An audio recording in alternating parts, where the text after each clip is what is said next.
Hello friends, trade எடுக்க எனக்கு பயமா இருக்கு. நான் எடுக்கிற ட்ரேட் கரெக்டா? முதல் விஷயம், ட்ரேட் எடுக்க பயமா இருக்கு. ஏன்?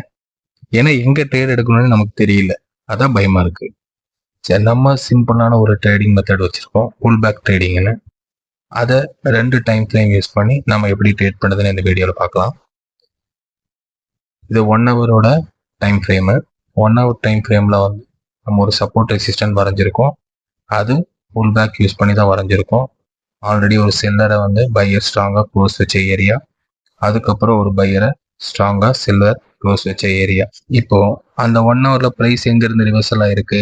செல்லரை க்ளோஸ் வச்ச பையரோட கேப்ல இருந்து ரிவர்சல் ஆயிருக்கு. மேலே போகும்போது பையரை க்ளோஸ் வச்ச செல்லரோட கேப்லோட ரிவர்சல் ஆயிருக்கு. அப்போ இதை வந்து நம்ம ட்ரெண்டை பார்த்துட்டோம். ஸோ அந்த ட்ரெண்டு எப்படி நமக்கு 5 மினிட்ஸில் ட்ரேடிங்காக கிடைக்குதுன்னு நம்ம பார்க்கலாம். இப்போ 1 ஹவரில் நம்மளோட சப்போர்ட் ரெசிஸ்டன்ட் வரைஞ்சது அந்த புல் பேக் மெத்தட் யூஸ் பண்ணி தான். ஸ்டார்டிங்கில் போன ஃபர்ஸ்ட் என்ட்ரிக்கு அப்புறம் நமக்கு ஒரு கேப் இருக்கு.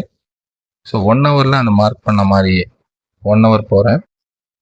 1 ஹவரில் பையரை ஸ்ட்ராங்காக செல்லர் க்ளோஸ் வச்ச கேப்பை 5 மினிட்ஸில் எப்படி ஃபில் ஆயிருக்குன்னு பாருங்க. ஸோ அந்த கேப்பை சப்போர்ட்லேயும் எப்படி புல் பேக் என்ட்ரி எடுத்திருக்கலாம் அந்த லெவலில் பாருங்க. அதே மாதிரி ரெசிஸ்டன்ட்லையும் நம்ம அந்த கேப்பை ஃபில்அப் பண்ணி எப்படி ஈஸியாக, எந்த விதமான காம்ப்ளிகேஷன் இல்லாமல் ஈஸியாக நம்ம 2 லைன் மட்டும் வரைஞ்சி சப்போர்ட்டில் ஒரு ட்ரேடு, ரெசிஸ்டன்ட்ல ஒரு ட்ரேடு, எல்லாமே pullback method, gap filling method use பண்ணி தான் இந்த 2 ட்ரேடு எடுத்துட்டு நம்ம ப்ராஃபிட்ஸை கெயின் பண்ணிக்கலாம். இந்த ட்ரேடில் கிட்டத்தட்ட நமக்கு ஒவ்வொரு ட்ரேடுக்கும் $1000 மேலே நம்ம ப்ராஃபிட் பண்ணியிருக்கலாம்.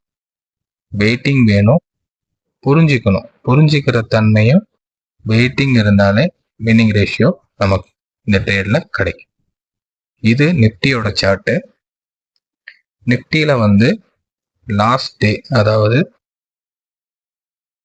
பிஃபோர் டே வந்து முடிஞ்சது பார்த்தீங்கன்னா ஒரு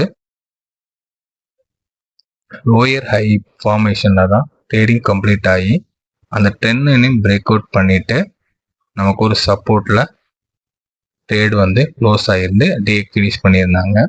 ஸோ அந்த இடத்துல 3 செல்லர் கேண்டில், ஒரு ஸ்ட்ராங்காக ஒரு பையர் கேண்டில் க்ளோஸ் வச்சு தான் அந்த ட்ரேட் ஃபினிஷ் ஆகிருந்தது.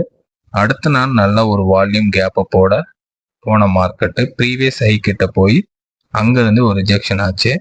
ரிஜெக்ஷன் ஆன காரணம் நமக்கு புல் பேக் என்ட்ரிக்கான காரணம் தான். எக்ஸாக்டாக அந்த லெவலில் previous day closing plus pullback ஏரியாங்கிறனால அந்த லெவலில் நம்ம என்ட்ரி எடுத்திருந்தோம் அப்படின்னா அடுத்தடுத்து ப்ரைஸ் பாருங்க நல்ல ஒரு வால்யூமாக மேலே போயிருந்தது. ஸோ வால்யூமாக மேலே போயிருந்து டே ஹையும் தாண்டி ப்ரீவியஸான ஒரு கேப் புல் பேக் ஏரியா கிட்ட எக்ஸாக்டாக அந்த லெவலில் ஒரு பையரை க்ளோஸ் வச்ச செல்லர் கேண்டில் லெவலில் இருந்து ஒரு ரிஜெக்ஷன் நடந்தது. ரிஜெக்ஷன் ஆனதும் ஒன்றும் இல்லை, இன்னைக்கு 2வது கேண்டிலான செல்லர் கேண்டில், 3வது கேண்டிலான பையர் கேண்டில் பாருங்க எக்ஸாக்டாக க்ளோஸ் வச்சிருந்தாங்க.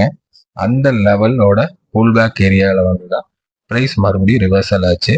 ஸோ இந்த தடவை லோ வராமல் அடுத்தடுத்து ப்ரைஸ் மேலே போய் மார்க்கெட் இன்னைக்கு ஃபஸ்ட்டு ஒரு 2 ஹவர்ஸ்லேயே ஃபினிஷ் பண்ணிட்டாங்க. அதுக்கப்புறம் ஒரு கன்சாலிடேட் மார்க்கெட்டாக வந்து இன்னைக்கு முடிச்சிட்டாங்க. இது வந்து நம்ம கால் ஆப்ஷனில் இதுக்கான ட்ரேடு செட்டப் எப்படி இருக்குன்னு பார்த்தீங்கன்னா, நம்ம அந்த புல் பேக் என்ட்ரி ப்ளஸ் இங்கே ஒரு ட்ரெண்ட் லைன் சப்போர்ட்டையும் நம்ம 2 சார்ட் வச்சு ட்ரேட் பண்ணுவோம். ஸோ ஸ்பாட் சார்ட்லேயும் நம்ம கன்ஃபர்மேஷனோட புல் பேக் என்ட்ரி,